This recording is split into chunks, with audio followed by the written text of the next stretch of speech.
This is the Lesbian Historic Motif Podcast, brought to you by Heather Rose Jones. The show looks at lesbian and sapphic themes in history and literature, and historical fiction with queer female characters, including fantastic versions of the past. We present research, interviews, news of the field, book listings, and original historical fiction for your enjoyment. For even more historic research, check out our blog.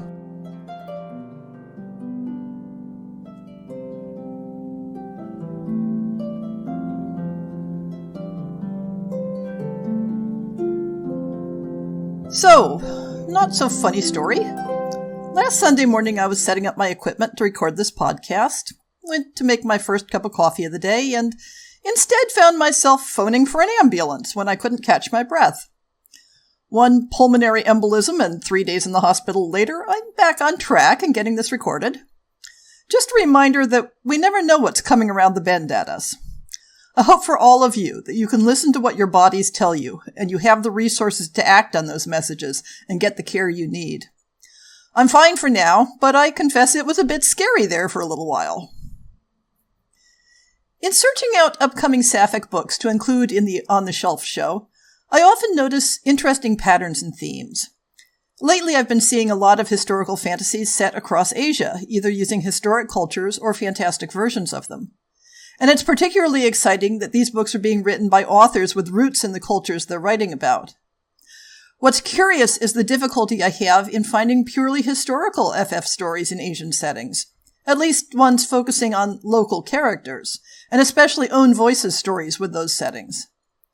I'm deeply curious what the underlying reasons for that are, other than the sad fact that FF historical fiction is an impossible way to make a living as a writer. I'd love to put together a discussion on the topic, although it's always tricky to ask a question like that. Why aren't you writing this thing that you aren't writing?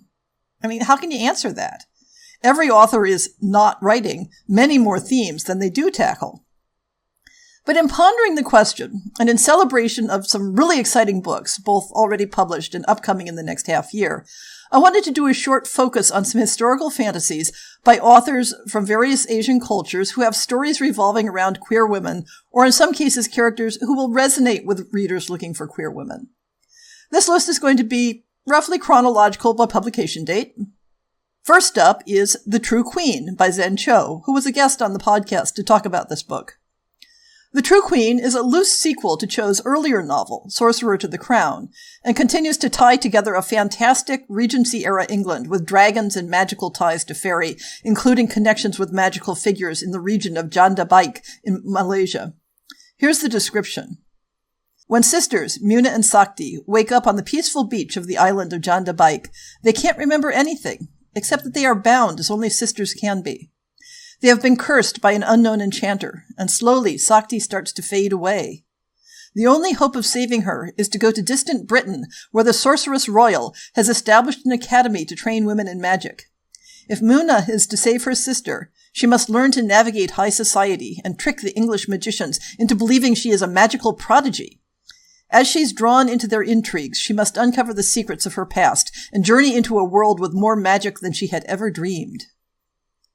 One of the allies that Muna makes in England is a young woman studying magic at the academy who becomes very close to her indeed. Like pretty much all the books I'll be talking about today, the romance is not central to the plot, but at the same time is very central to the ultimate decisions the characters make. In both this and in Sorcerer to the Crown, Cho tackles the complex and painful ways in which colonialism underpins the glittering fantasy of the Regency era, while the alternate history setting enables her to rearrange those themes in triumphant ways. One of the few books I've succeeded in reading during this summer's long quarantine is Melissa Bashardust's Persian historic fantasy Girl, Serpent, Thorn. Taking up characters and themes from Persian legend and tradition, we get a story of love and betrayal, secrets and lies, and finding one's way to trust and redemption. There was, and there was not, as all stories begin. A princess cursed to be poisonous to the touch. But for Soraya, who has lived her life hidden away, apart from her family, safe only in her gardens, it's not just a story. As the day of her twin brother's wedding approaches, Soraya must decide if she's willing to step outside of the shadows for the first time. Below, in the dungeon, is a demon who holds knowledge that she craves, the answer to her freedom. And above, is a young man who isn't afraid of her, whose eyes linger not with fear, but with an understanding of who she is beneath the poison. Soraya thought she knew her place in the world, but when her choices lead to consequences she never imagined, she begins to question who she is and who she is becoming, human or demon, princess or monster. On the romantic side, Soraya deals with the temptations and heartbreaks of loving both men and women. Well, it would be giving things away to note that those labels aren't always the most pertinent ones. I very much enjoyed how same-sex attraction was normalized within the historic setting and was not itself a source of conflict. When I first wrote the script for this show, I noted that I had the next book on my iPad but hadn't read it yet. Well, thanks to my aforementioned adventures, I read The Empress of Salt and Fortune by Niveau off my phone while waiting for test results in the emergency room. This is the start of a cycle of books connected by the motif of a cleric whose vocation is to collect stories. Here's the cover copy. A young royal from the far north is sent south for a political marriage in an empire reminiscent of imperial China. Her brothers are dead, her armies and their war mammoths long defeated and caged behind their borders. Alone and sometimes reviled, she must choose her allies carefully. Rabbit, a handmaiden sold by her parents to the palace for the lack of 5 baskets of dye, befriends the emperor's lonely new wife and gets more than she bargained for. At once feminist high fantasy and an indictment of monarchy, this evocative debut follows the rise of the Empress Inyo, who has few resources and fewer friends.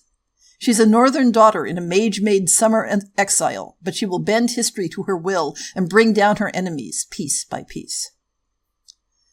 The Sapphic aspects of The Empress of Salt and Fortune are fairly subtle and backgrounded. I wasn't aware it fit my remit until I spotted the second book in the series, When the Tiger Came Down the Mountain, which is coming out next month in December 2020. The cleric, Chi, finds themselves and their companions at the mercy of a band of fierce tigers who ache with hunger. To stay alive until the mammoths can save them, Chi must unwind the intricate layered story of the tiger and her scholar lover, a woman of courage, intelligence, and beauty, and discover how truth can survive becoming history. We've all heard the story about the lady or the tiger, but how about a story where the tiger and the lady are in love?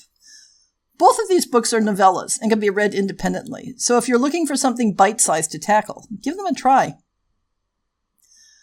I have been hoping for quite some time for one of my favorite SFF authors, Aliette de Bodard, to write something with the right characteristics to feature on the podcast.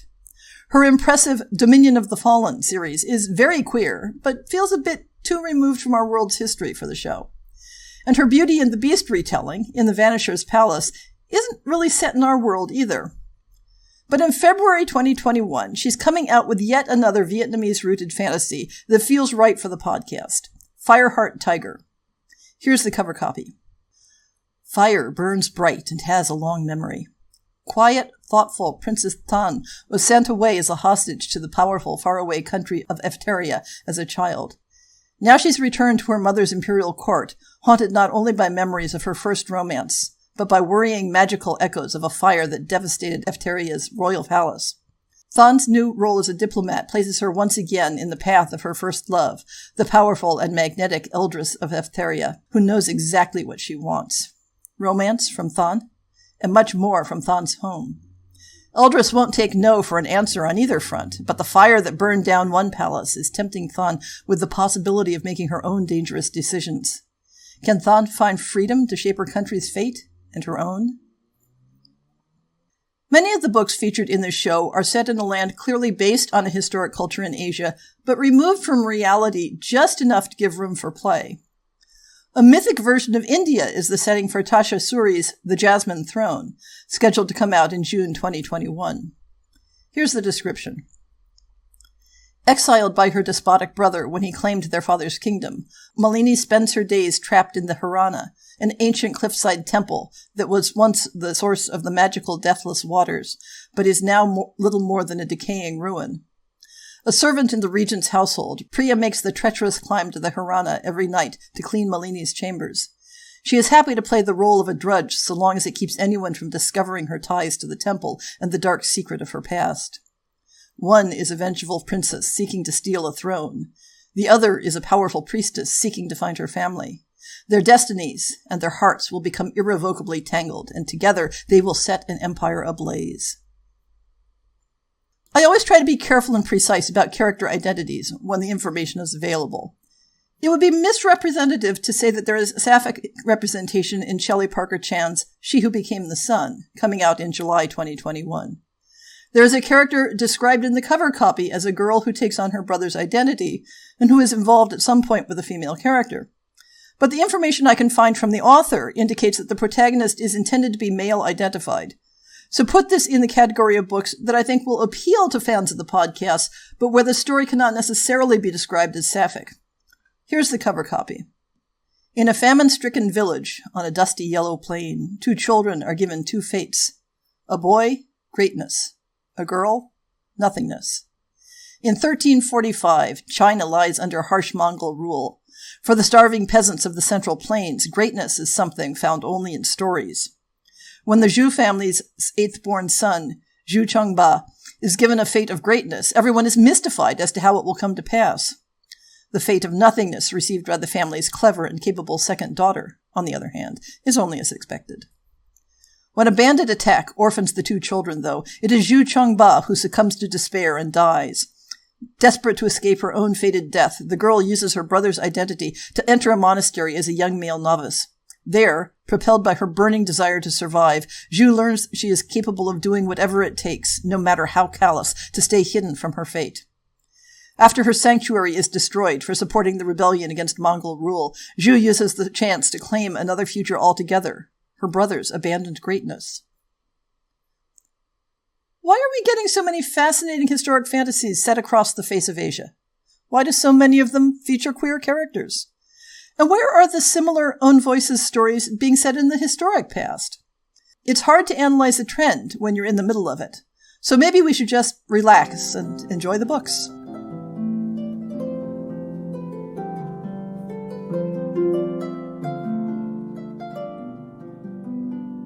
I hope you've enjoyed this episode of the Lesbian Historic Motif Podcast. See the show notes for links to people and topics. Most shows will have a transcript linked as well. If you have a book announcement, a topic suggestion, or might like to appear on the show, please drop me an email. If you enjoyed this podcast, please rate it and subscribe on your favorite podcast app, and consider supporting our Patreon.